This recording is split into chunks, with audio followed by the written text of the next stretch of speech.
Alright, what's poppin', everybody? Welcome to episode 42 or 43 of the podcast. Little change of scenery. We're here with the boy Abe. We're down in Miami. The second day in the apartment. It's kind of fucking an unreal feeling, but I'm excited to change up life, I guess. Oh yeah, you got out of your comfort zone. Yeah, I escaped that shit for sure. So this podcast, we're just kind of going to talk about what it took to get here. Everything that went into it, and how it kind of starts with the mindset before money. Mindset before money. So, any of you guys got anything to elaborate? For sure. Dude, I think we can just utilize your story to break down the process to get here. And I was kind of doing the math, dude. It's been less than 4 months. Less than 4 months. Since but quote unquote less than 4 months, right? Because you've been building the roots. Yeah, the roots go deep. The roots go so deep, and it's like now you're seeing kind of like the flowers start to bloom. Yeah, but a lot of the people they give up way before that happens. They don't understand that like rooting's a process that takes time. I mean, you guys do this experiments when you guys were in science class where it's like you put a seed in cotton, and it's like, dude, it's like 2 weeks. Grow? Right. It's not coming. 2 weeks go by. And you get a little tiny flower in like a month. You like try to open it. It's like, is this shit working? Right? But eventually it does, right? And once it starts to bloom, it grows pretty fast. Yeah, and it's all about trusting the process. No. Literally trusting the process. Like, dropped out of college knowing that like, damn, like it's gonna take a minute to grow something, but like I'd rather grow something of value than spend $40K at college. So you're right, bro. Like growing the roots is one of the most slept on parts of the process. Like for sure. People just see the end product and they don't see all the hard work that people put in to get there. Like, really, you know how many times you just sat in your basement thinking of content, like what can I give these people? What can I provide?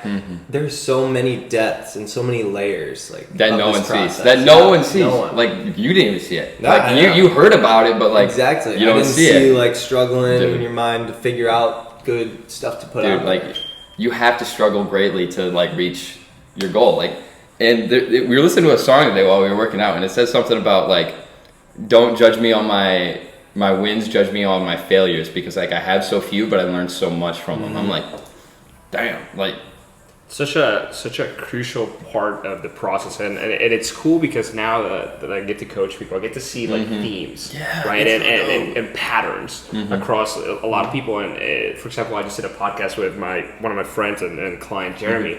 And and he was telling me how it was the struggle, right, the mud that allowed him allows the lotus to grow and allowed him to grow, right, and kind of a lot of the times I think for you too, we touched this on our last podcast, life redirection. A lot of the times the way life redirects you, if you're not on the right path, is through pain and it's through suffering.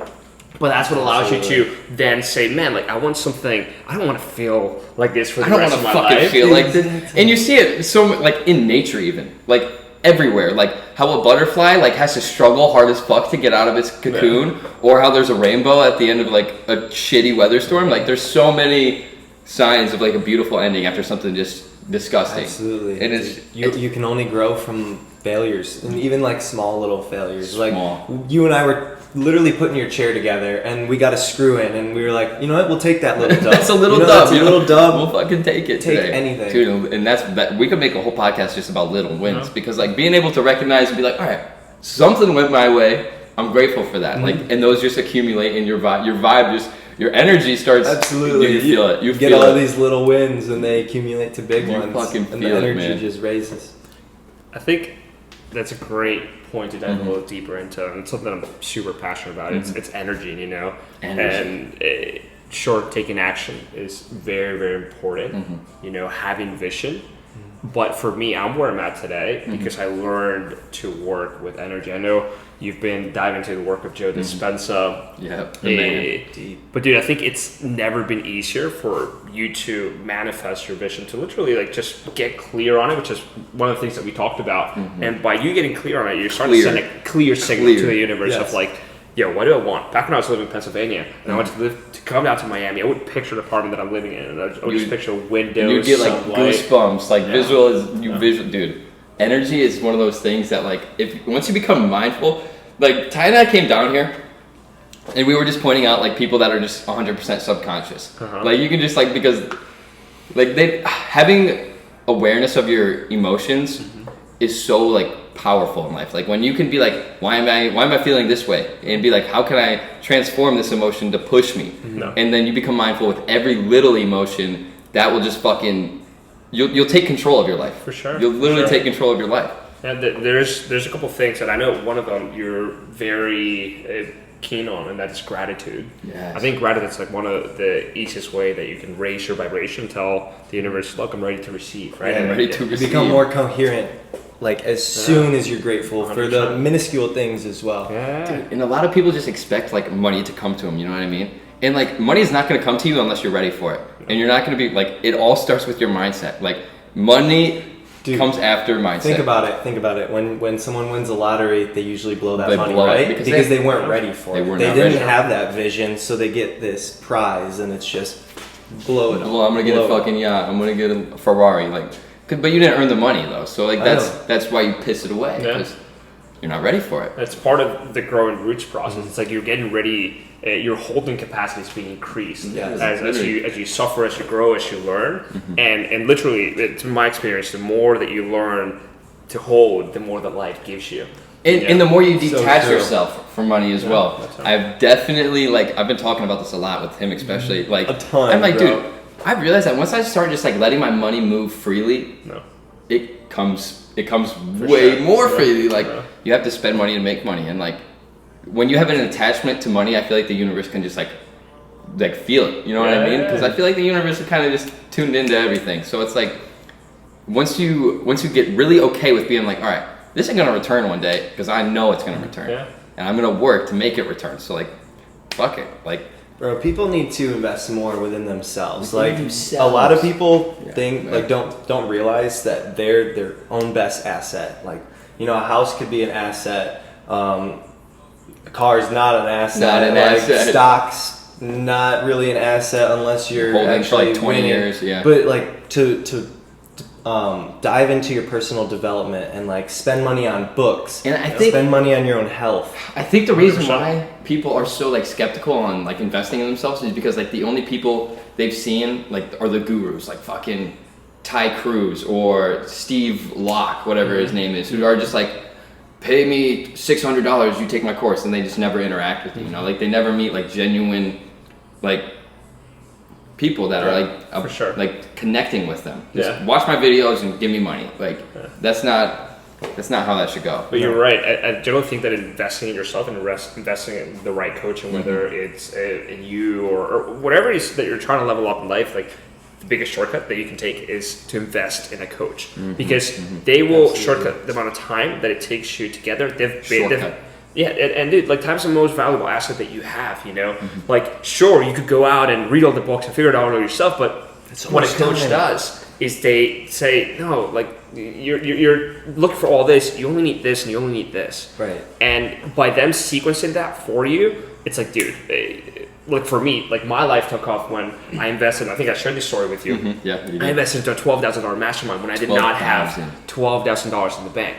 You know, and talk about. But you trusted the process. I trusted the process, and I kind of released that attachment to money and trusted myself. You know, to make that money back. And dude, like ever since, my life's taken off, and I'm literally in that same boat. I didn't have $2,500 when I was working with Abe, and I'm like, dude, what do I do? But luckily, Abe's the boy, and he's like, I see the potential in this. I'm gonna, and then we worked together for like a week, and then I already had it. So it was just trusting him in myself mostly. Like I was like, all right, like money's gonna return. It's trusting yourself. That's probably the hugest part. For sure, hugest part. Like no matter what your circumstances be, you're like, I've gotten through this many past experiences in my life, and I'm still one whole human.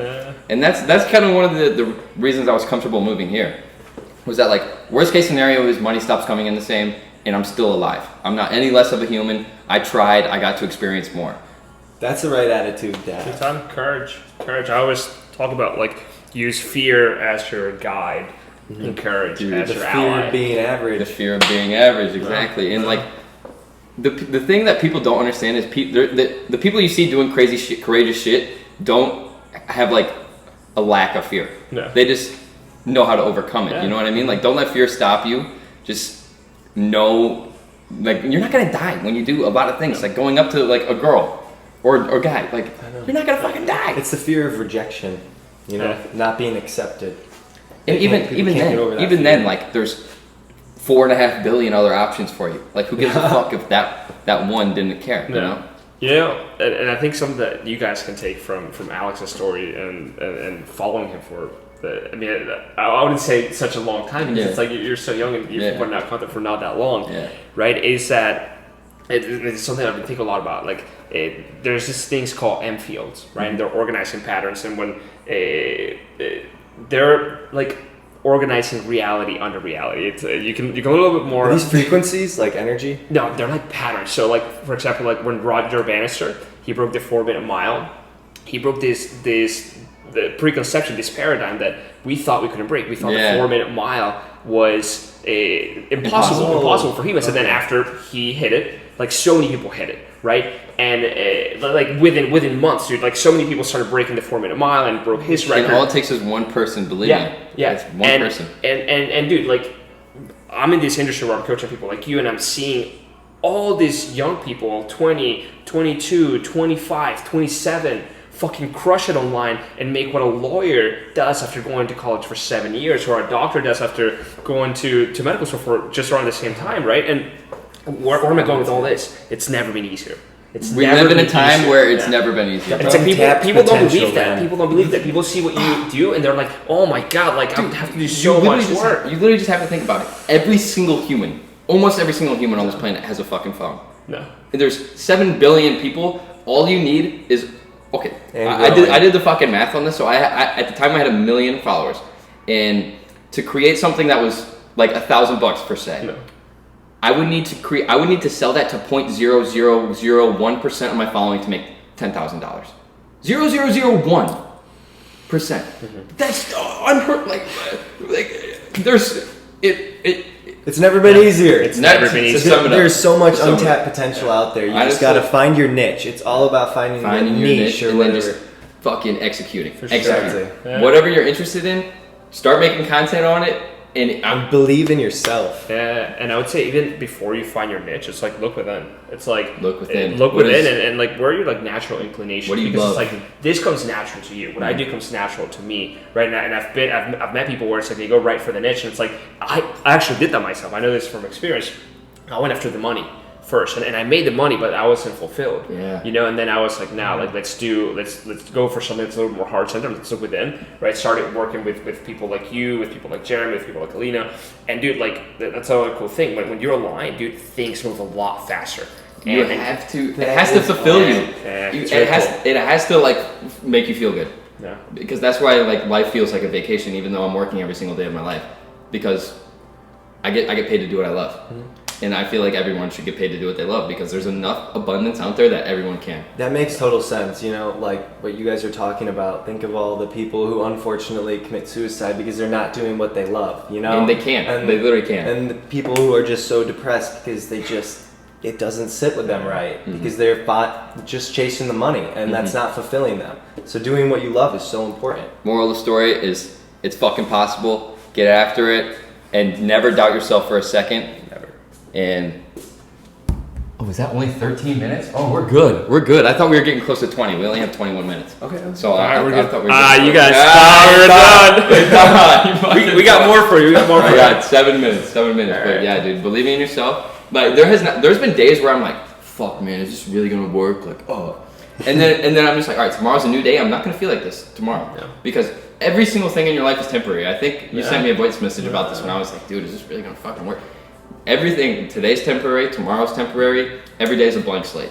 Every day is a blank slate. Like, if you have a bad day, that's fucking cool, charge it to the game, and just take it easy that day, you know? What's the thing, the Golden Goose egg? What was that saying? Yeah. So it's this analogy that's in this great book, The 7 Habits of Highly Effective People by Stephen Covey. He talks about the golden goose, right? And it's like, so it's this metaphor of like, there's this golden goose, right? And it gives golden eggs. So like the person that was taking care of the golden goose just said, well, I want more Golden X and just pushed it to the limit and eventually killed the goose, right? And so like you gotta understand that like you are the goose that puts the golden eggs. It's like you gotta take care of the asset. You gotta take care of yourself. You know, it's like you said. Like I was actually talking with one of my clients today, and she was telling me how she took the day off and how it's hard to take days off. And I was like, yeah, but they make work. And asked her why you said it. She said, well, I need to work. You know, and I told her, well, taking days off makes work easier. It does, and it does. And it's like I've gotten caught in the productivity shame where it's like I'm taking days off. We talked about this, and it's like you feel like you should be working, you should be doing. And it's like no, like there needs to be a yin yang, a balance. Those days where you feel balance with everything. Those days where you feel like you're forcing yourself to work, where you're just like fuck, I gotta work, are like the days where you should just be like, take a step back, take a fucking bath, light a candle. Like that's what I do on days where I throw on a frequency, hop in the bath, and I just.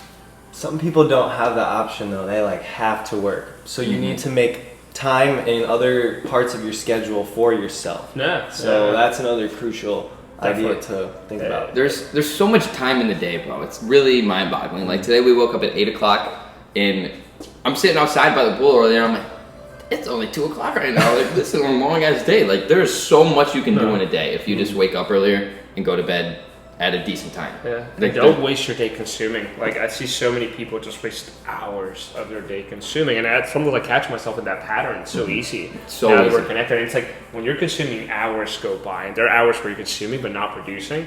That's one of the big things that I coach my students. It's like stop consuming as much and let's produce a little bit more, because like, when you produce, you're creating value. That reciprocates. You don't even go on your phone after like 9 o'clock. Yeah, it's like you can't reach me. Like usually like 8:30, go on airplane mode.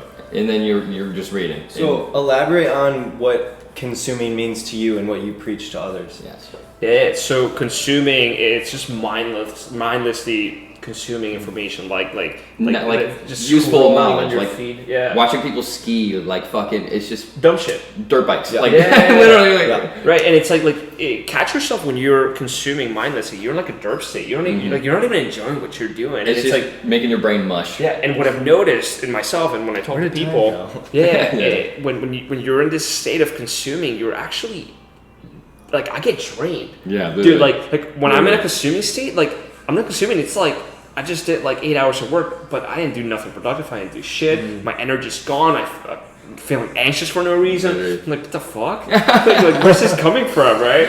I'm like, look at your habits. Look at your screen time. Look at your screen time. I tell people that. I'm like, don't tell me you have no fucking time if your screen time's like more than 2 hours. Yeah. Because like if your job is not on your phone, why the fuck are you on your phone for 2 hours? And it's sad. It's about making time. You know, we make time for the things that that are truly dear to us. So it's like, look where your time's going. It's like it's the things that like you truly care about. Sometimes we're not self-aware to know that we're spending fucking 15 hours a week smoking weed. Dude, right? I heard this insane thing the other day. And it was the things that you do every day that you just brush off are actually the most important things in your... Dude, we were talking about that on the way here. Jordan Peterson. He said... Watch Jordan Peterson. Like the way you brush your teeth, how you wake up same side of the bed, you go brush your teeth. Once you become mindful of all these things, and you're like, all right, I'm going to switch this up. I'm going to go a different way to work. I'm going to brush my teeth with a different hand. Then you start to have more control of your life because so many people are just on autopilot. It's all about conscientiousness. Like that is one of the key parts to life. The more conscious you are, the more fulfilled you feel, the longer your life is. And like some people just look back on their lives and they're like, holy shit, where did this go? Yeah, well, it makes sense when you're on autopilot running through your programs subconsciously, like time just flies. So the more conscious you can be, you can put your intention to your attention. And like intention really, behind your attention, it's fire. I want to make this a little relatable to the person that sees you here moving down to Miami, getting your Beamer, having all this success, and they look at where they're at right now and they're like far. I mean, they probably don't even have a post, but they gotta start somewhere. Yeah, they want what you have. What would you say to that person? Fucking just start, dude. Like when I started, I had no idea. I had zero idea of what I wanted to do. I was literally posting I would post videos in my 1999 truck. I was like, I just saw this lady. She said some funny shit, and like I literally had no idea. All I knew is that I needed to start posting content, and then whatever performs the best, that's what people want to see out of you, and you just hammer it down. Like 8 videos a day, and it just takes time, but you can do it. Grow the roots, Trust and then everything will flourish. Start now. Start now. Don't waste any more of your precious time. And as always, thank you for hopping on. We'll make many more of these. Without doubt. Pleasure meeting you, brother. And thank you for your time. I hope you benefited from that. And we will see you within like the next couple days. Stay woke. Stay woke.